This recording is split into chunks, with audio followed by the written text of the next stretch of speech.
This sniper used to be an ordinary math teacher earlier. He hated war and guns a lot, but one day, something happened in his life that turned him from a decent teacher to a ruthless sniper. The story begins in a small village in Ukraine, where we are shown a small house. A couple lives in this house who are living their life happily in Ukraine. The name of the man living in this house is Mykola, and his wife's name is Nastya. Nastya was a drawing artist and used to carve various statues from wood. Mykola is a teacher and teaches math to children in a nearby school. He teaches at the school. He is a very good teacher and all the children are very happy with him, except one whose name is Avon. Avon was a very ill-mannered boy. He used to trouble his teacher Mykola at school every day. Avon belonged to a rich family, whereas Mykola was a poor man. Therefore, Avon used to make fun of Mykola's looks and clothes. He wanted Mykola to get fed up with his rudeness and raise his hand on him. Then he would complain against him and get Mykola expelled from school. But Mykola was a very calm person. Mykola was not affected by his words, and he remained happy in his life. Mykola was not able to get news of the world due to the absence of any electronic equipment like TV, etc. in his house. One day, when Mykola was in his school, he heard news on TV that Russia had attacked Ukraine, in which many soldiers were killed, and Russia had captured many places in Ukraine. In the evening, when Mykola came home, he came to know that his wife was pregnant. He was very happy to know this because now Mykola was going to become a father. Both of them celebrated this happiness together. The next day, Mykola said bye to his wife and left on his bicycle to teach the children at school. But while he was on the way, he saw two soldiers standing with cigarettes lit and wearing a different uniform. That uniform was not at all that of Ukrainian soldiers, which made him feel a little strange. But Mykola thought that maybe the government had changed the uniform of the soldiers. That is why Mykola did not pay much attention to it and quickly reached his school. But when he came inside the school, he saw that the whole school was lying empty. Not even a single child came to school. Seeing this, he felt disturbed. Then he saw the news on TV, in which it was being told that Russian soldiers have entered Ukraine to capture it. And now he realized that the soldiers he had seen on the way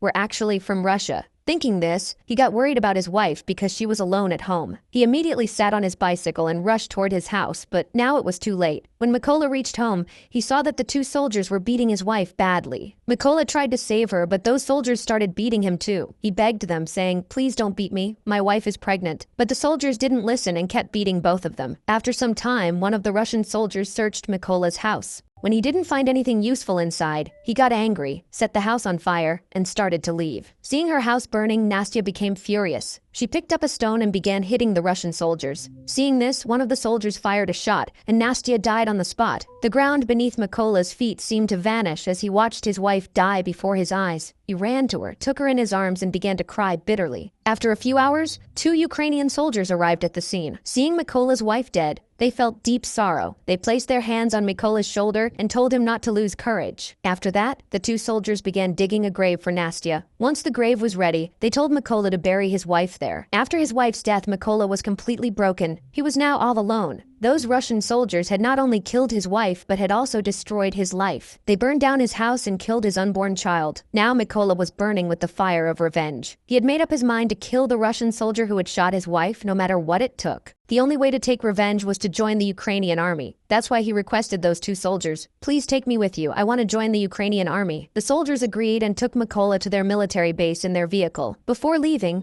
Mykola took a small wooden statue made by his wife, the one she had carved to protect him. When they reached the military base, their senior officer became angry after seeing Mykola. He refused to recruit him, suspecting that Mykola might be a spy. But when the senior officer received full information about Mykola from the two soldiers, Mykola told him everything, how the Russian soldiers had brutally killed his wife, an unborn child, and burned his house. He said, "I have no reason left to live. I only want to free my country by killing those Russian soldiers." Hearing this, the senior officer was moved and agreed to recruit Mykola as a soldier. The next day, Mykola's training began. Since he was just an ordinary man, he faced many difficulties during training. He had studied math all his life and had no knowledge about guns. When all the soldiers were assembling their rifles, Mykola was very slow in comparison to them, and he assembled his rifle last. Seeing this, the officer felt that Mykola would never be able to become a good soldier, but Mykola did not give up and focused on his training. One night during training, Mykola told his senior not to call him by his name and said his code name was Raven. When the others heard Raven, everyone started laughing. The senior told him that code names are not earned easily,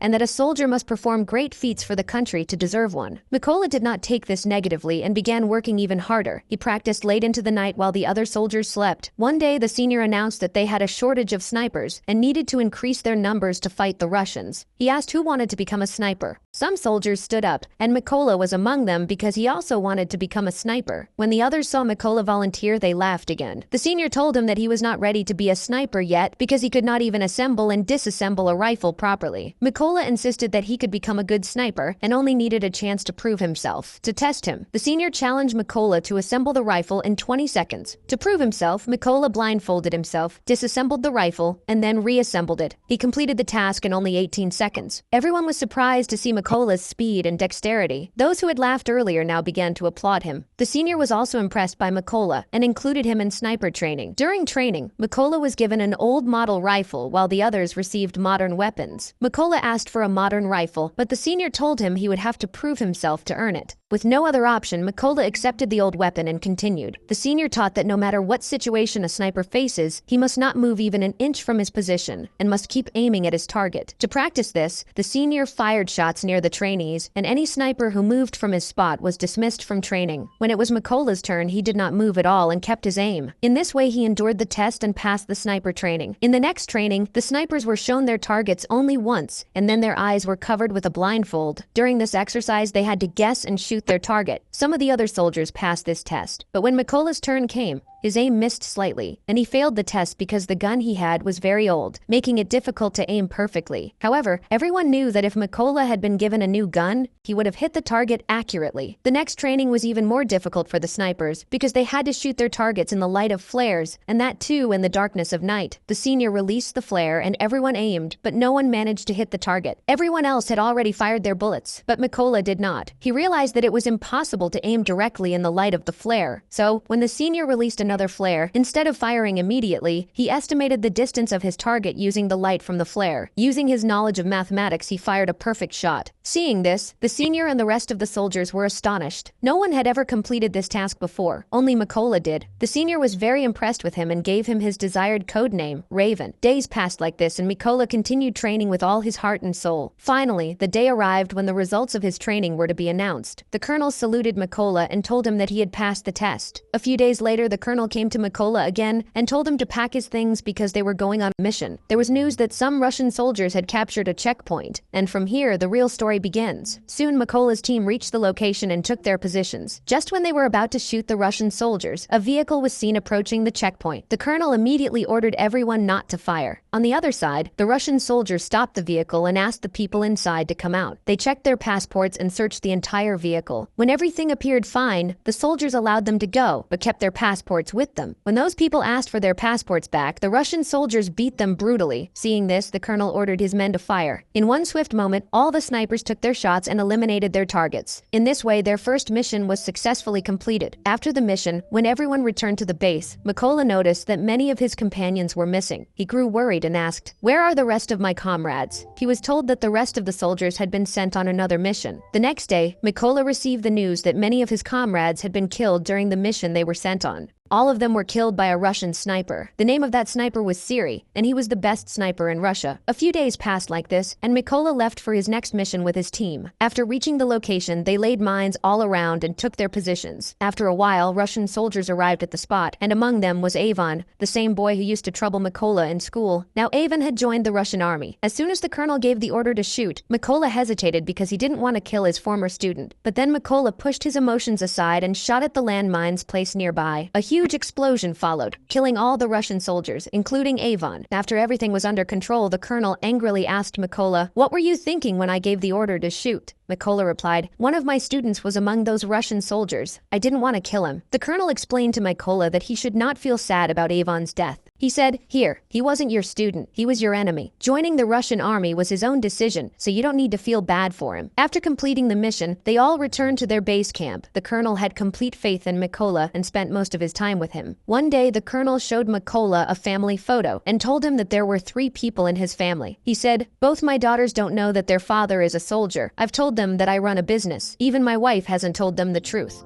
Hearing this, Mykola shared his own story, how the Russian soldiers had ruthlessly killed his wife. During this, Mykola became very emotional, but the colonel comforted him. The next morning, they all left for their next mission. This mission was very important because they had received news that a group of Russian soldiers was going to pass through that route. The colonel and Mykola quickly reached the location and took their positions. After a while, they spotted 2 Russian soldiers waiting for the rest of their team. Mykola then noticed that one of those soldiers was the man who had shot his wife, and that man was now directly in his sights. Mykola asked for permission to shoot, but the colonel refused. Mykola's anger began to rise because the man standing before him had killed his wife. He had joined the army for this very moment, to take revenge for her death. He asked for permission to shoot again, but once again, the colonel refused. Unable to control his emotions any longer, Mykola fired the shot. The soldier died instantly. But the bad part was that the Russian soldiers now knew their location. The colonel turned to Mykola and shouted, "What have you done?" But the worst thing was that Russia's most dangerous sniper, named Siri, was also in position, and now he knew their location. The colonel realized Siri was nearby and began searching for him. Before he could find Siri's location, Siri fired a headshot and the colonel died on the spot. Now Mykola understood what a terrible mistake he had made. The colonel had lost his life because of his error. Mykola learned that the Russians had discovered their position. On the other side, the Russian soldiers began heavy firing and bombing at Mykola's team. Seeing the situation worsen, Mykola decided to retreat. He picked up the colonel's body and started pulling back from their position. Soon he escaped enemy territory and reached his base. Mykola was devastated by the colonel's death and blamed himself for it. He vowed that he would kill Siri and avenge the colonel. Soon Mykola received news of 2 Russian snipers, and he immediately left for his next mission. He reached the location, took aim, and sat down. Soon he killed one of the snipers. While killing that sniper, another sniper shot Mykola in the arm, but he did not give up and somehow managed to kill that second sniper as well. Badly injured, he withdrew to a secret base to let his body rest. During this time, he received a call from the army major, who told Mykola that they had identified the sniper who killed the colonel. After that, Mykola returned to base, and the major began briefing everyone about the sniper. The major said that the sniper's name was Siri, and that he was the best sniper in Russia. He added that Siri's aim had never been wrong to date. Siri had allegedly killed 6 of Ukraine's most capable snipers. Therefore, they should not take him lightly. The major explained that Siri first kills Ukrainian soldiers and then uploads videos of the killings to social media to demoralize Ukrainian forces. He described Siri as a sniper who usually does not change position and hunts his enemies from a single location. Now the plan was made. They would approach Siri's location with 2 teams. According to the plan, the first team would attack the Russian soldiers from the front, and while they were occupied, the second team would strike from behind. Taking advantage of that diversion, Mykola would enter the building and kill Siri. After the plan was finalized, they left for the location. On reaching the site, all the snipers took their positions and began aiming. Meanwhile, Mykola also secretly entered the building, where he saw 2 Russian soldiers engaged in conversation. Without delay, Mykola killed both of them and moved deeper into the building. Mykola gave a signal to his team according to the plan. As soon as the signal was received, the snipers there opened fire and killed the Russian soldiers. On the other hand, Siri noticed that none of his companions were reporting to him. He felt something was wrong, so he went to the roof of the building. A Russian sniper was already present on the roof, but when Siri reached him, he found that the sniper was dead. Panic rose in Siri's chest as he realized that Ukrainian soldiers